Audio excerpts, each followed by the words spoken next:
복 있는 사람 느헤미야 11장 말씀입니다. 예루살렘 수도 기능 확립과 방비를 위한 백성들의 예루살렘 이주 정책 시행과 인구 분산에 대해서 다루어 주고 있습니다. 예루살렘 성은 재건되었지만 그곳에 거주한 사람들은 매우 적었습니다. 그것은 포로에서 돌아온 귀한 자들이 황폐된 예루살렘보다는 비교적 파괴가 심하지 않았던 지방에 거주했기 때문에 그렇습니다.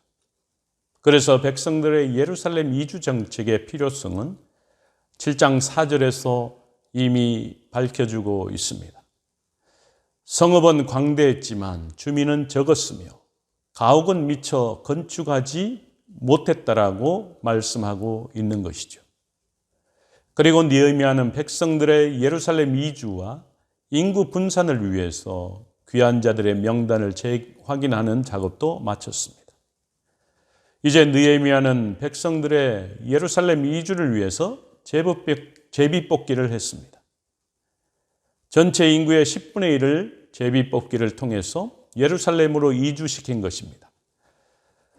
당시 이스라엘의 인구가 정확히 얼마였는지는 알 수 없지만 1차 포로 귀한 자들의 수가 대략 5만 명이었고 그러한 인구가 당시까지 큰 변화를 보이지 않았다면 예루살렘 이주 정책을 통해 예루살렘에 거주하는 인구는 약 1만 명 정도 되었을 것으로 추정할 수 있습니다.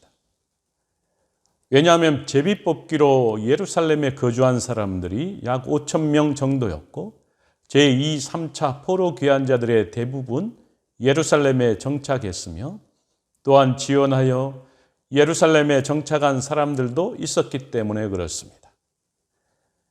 또한 25절에서 36절에서는 예루살렘 위에 이스라엘 자손들의 거주지를 보도하고 있습니다. 이는 느헤미야의 인구 분산 정책에 따라 백성들이 재정착한 곳을 언급해 주고 있는 것입니다. 좀 더 자세히 살펴보면 1절에서 3절은 백성들의 대표자들과 일반 백성들 가운데 제비 뽑힌 10분의 1을 예루살렘 성 안으로 들어와 살도록 하고 그 외 지원자들도 받아들여 살게 한 사실을 설명하고 있습니다.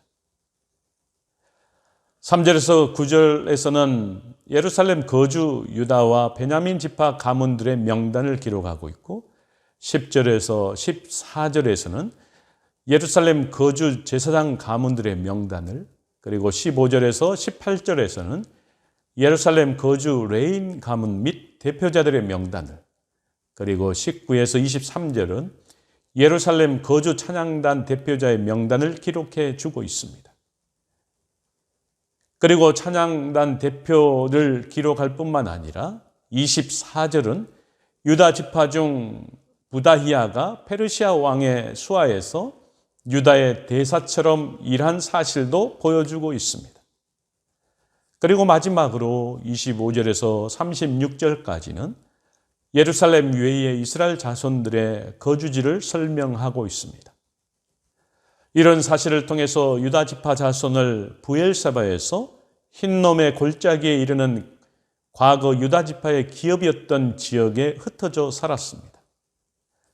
그리고 베냐민 지파 자손도 과거 베냐민 지파의 기업이었던 지역에서 흩어져 살았습니다. 유다 지파의 성읍에 머물렀던 레인 반열의 일부는 베냐민 지파의 성읍으로 가서 거주했던 것입니다. 예루살렘과 유다 땅에 대한 이스라엘 자손들의 재정착이 이루어지므로 마침내 이스라엘은 온전히 회복되었다고 할 수 있을 것입니다.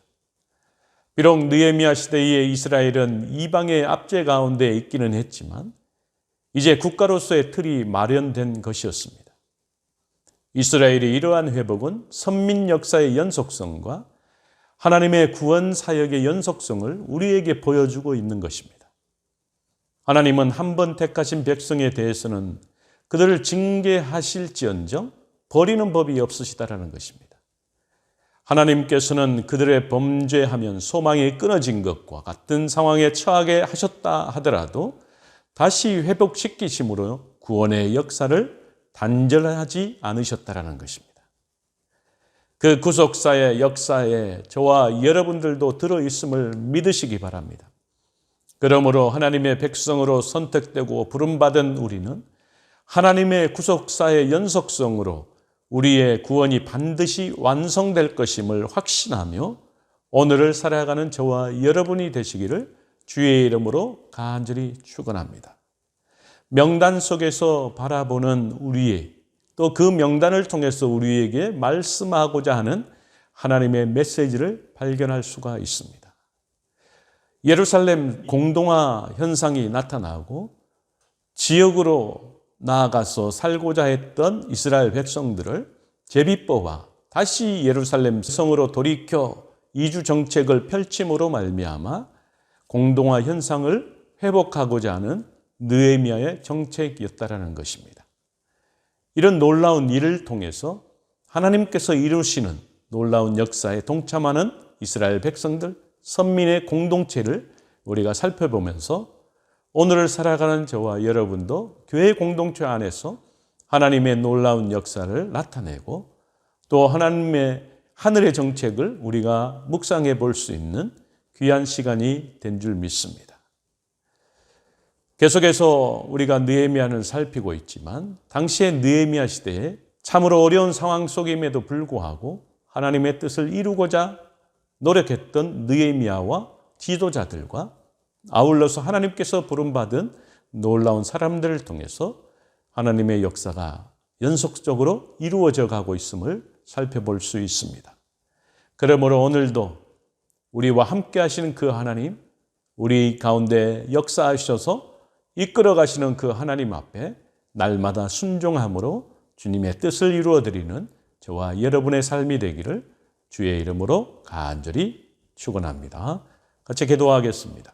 전능하신 여호와 하나님 아버지, 공동화되어 버린 예루살렘을 다시 회복하자 하는 그 느헤미야의 이주 정책에 따라서 그것을 순종하는 지도자들과 레인들과 또 자원하여 이주한 이스라엘 백성들을 통해서 공동화 현상이 회복되고 또 다른 놀라운 부흥의 은혜를 경험할 수 있는 믿음의 공동체가 되었던 것을 살펴봅니다.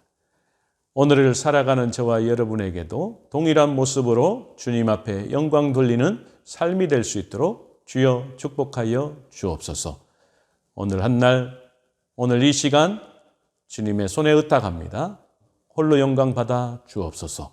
모든 것 감사드리며 예수님의 이름으로 간절히 기도하옵나이다. 아멘.